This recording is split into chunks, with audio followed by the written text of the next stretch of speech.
A Clippers player spills the beans. The team's a bunch of ball hogs. The Galaxy restructured their front office for the second time in a year.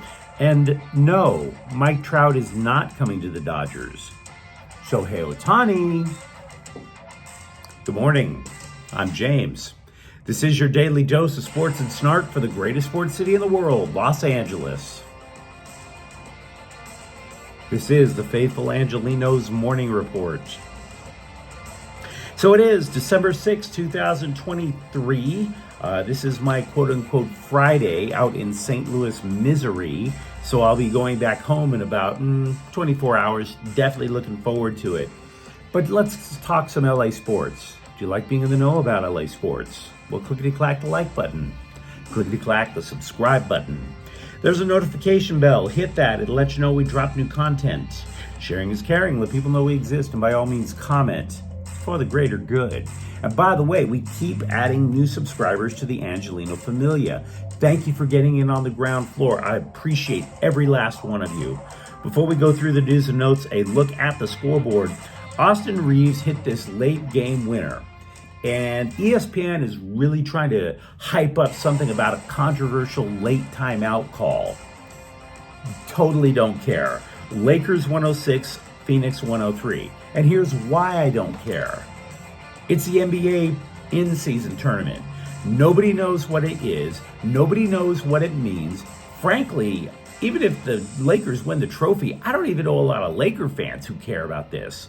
The Lakers advance to the semifinals of said tournament. They'll be in Vegas on Thursday, and they were going to play the New Orleans Pelicans in the semifinals.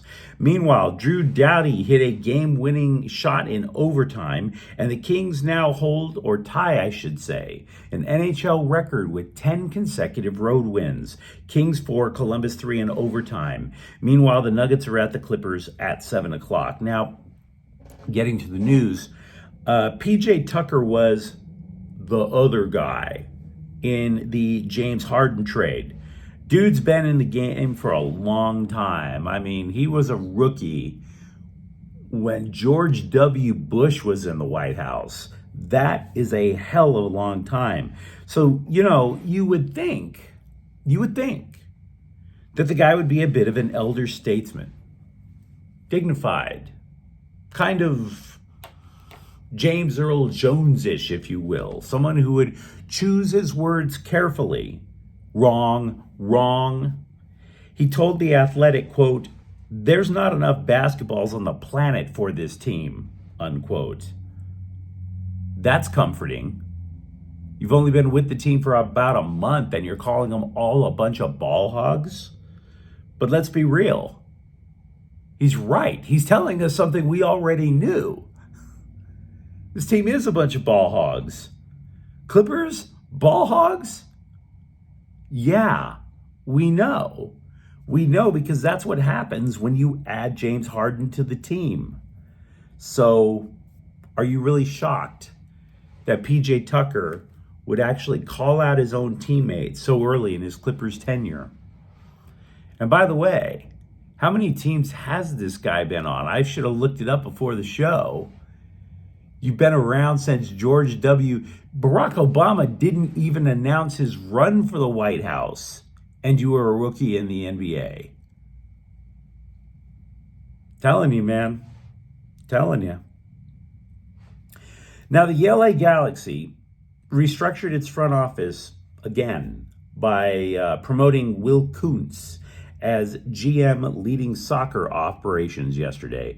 This is the continued fallout from the franchise finally performing a colonectomy on itself when it fired Chris Klein. Kuntz, he was hired from LAFC last spring as, I don't want to oversimplify it too much, but he was pretty much considered the salary cap guy. Now he's the GM. When Klein was resected, much like any other tumor or mass, the Galaxy originally handed the keys over the soccer side of operations to manager Greg Vanney. Everything on the soccer side went through him.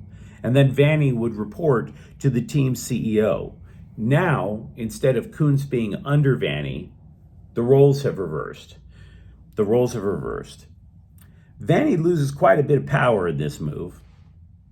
There's no other way of looking at it. But I'm going to be honest with you. I don't think that this increases the temperature on Vanny's seat at all, because Kuntz and Vanny have been together for a year. There has not been a single report, trustworthy report or not trustworthy report, that suggests that Vanny and Kuntz are on bad terms.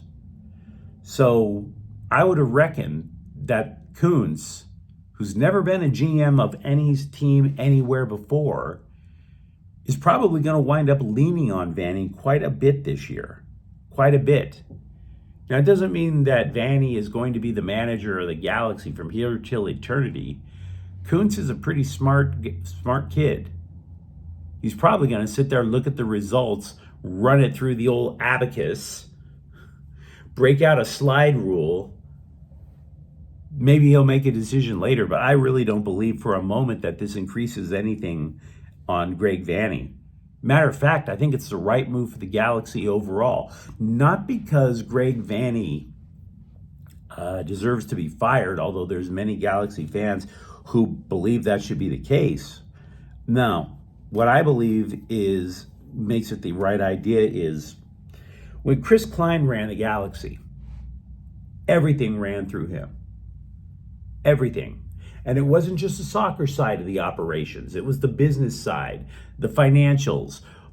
What brand of hot dog are we going to sell, right? Everything ran through him.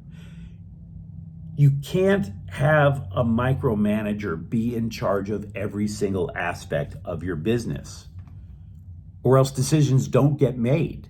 Decisions fall through the cracks. And I believe that that was one of the problems that the Galaxy had, that Chris Klein was probably sitting there going, okay, well, we need to sell jerseys. Who's a striker we can get? Who's a name? Who's a name that we can sell to the public? As opposed to building a team that could win a title. So, yeah, we would have had the same problem had Vanny been in charge of everything under soccer operations. We're talking all the academies for the kids and the teenagers that the Galaxy run. We're talking about MLS Next Pro. All of that would have run through Vanny. It would have been the same problem repeating itself. Way too much power for one individual to have. So now all Vanny has to worry about is managing the team, not building the whole damn thing from the ground up. But it does still introduce an interesting change for the Galaxy, because Kuntz did talk about what he has in mind for the Galaxy in an interview with The Athletic. Quote, "We will try to do it in a way that's a little bit different than the way our organization has done it historically," unquote. Let me translate that for you. Using the so-called designated player spots on international named players who are older, handing older players such as a Chicharito or even a Zlatan a golden parachute toward the end of the career. That's probably going the way of the dodo. Instead, the belief is this change in approach is that we're going to use our designated player spots just to try to find and root out younger up-and-coming players or players that are actually in their physical prime and can produce. And whatever you may think of it, the Galaxy absolutely had to make some sort of change. The Galaxy have only made MLS Cup playoffs twice in the last 7 years. For the franchise that has more titles than anyone else, to miss that layup 5 times in 7 years is an absolute abomination. And I think everybody knows it. A few weeks ago, some idiot scribe claimed that the Dodgers were going to both sign Shohei Ohtani and then make a blockbuster trade with the Angels for Mike Trout. And then Twitter, they just lost themselves in these orgasmic waves of pleasure. And I was telling you guys, don't buy a keystroke of it. Because Artie Moreno is not letting his two best players go to his biggest rival. Are you kidding me? Are you kidding? It's one thing to lose Shohei Ohtani, who through free agency has free will to choose whatever team he wants. But then Moreno is going to absolutely just say, guys, decimate my team. Take my last remaining stud player off my roster. Of course not. Now, Angels general manager Perry Minasian told those of us who live in the real world, not Twitter, that, quote, Mike Trout is not getting traded 100%. And it just goes to show you something that I've been telling you guys ever since I started this channel. Professional scribes are not above clickbait. They are not above pushing a narrative, a false one, to get attention and likes. It's thirst trap journalism. But what I can tell you is a fact is that Dave Roberts said that the Dodgers met for a couple of hours with Shohei Ohtani. Quote, clearly Shohei is our top priority. It was just a pleasure to get to spend some time with him, unquote. Now, as to how things went, Roberts said, quote, Ohtani has a very good poker face. I think he was smiling inside, unquote. Take that for what it is. Is it good news? Is it all just show? I'm a put your name on the contract guy, man. I don't want to read too much into the tea leaves. Yahoo Sports reports that Bronny James could make his USC basketball debut on Sunday versus Long Beach State. Now, teams, I should say, that there has been talk that Bronny's father, LeBron, would actually skip a Lakers game to go see his son in his college debut. Now, if Bronny James does in fact play on Sunday, the Lakers don't. So that story would be completely off the table. Credit due to Sean McVay.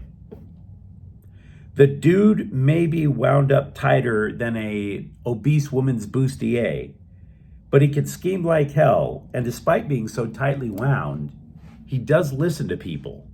He does listen to his players. If you watch Sunday's game, there was a 70-yard touchdown pass Sunday from Matthew Stafford to Puka Nacua. That play call was suggested by Matthew Stafford. Quote, I'm just sitting there thinking, bleep, that's a pretty good idea. I should have thought of that earlier in the week, said McVay. Now the Browns, the reason this call was made, the Browns play what's called an inverted cover two. What a cover two normally means is that if you have four people in the defensive backfield, two cornerbacks, two safeties, the safeties are the ones who play back from the line of scrimmage in order to prevent the deep pass. What an inverted cover two is that the safeties are actually going to play up and the corners are going to naturally drop back. Theoretically, the same effect, just two different people on the field. Problem. The safeties cover the middle of the field generally. The corners cover the edges of the field. So if the corners are playing the edges, guess what that leaves open? The deep middle. The deep middle. And so Stafford noticed that. And then he checked to the play.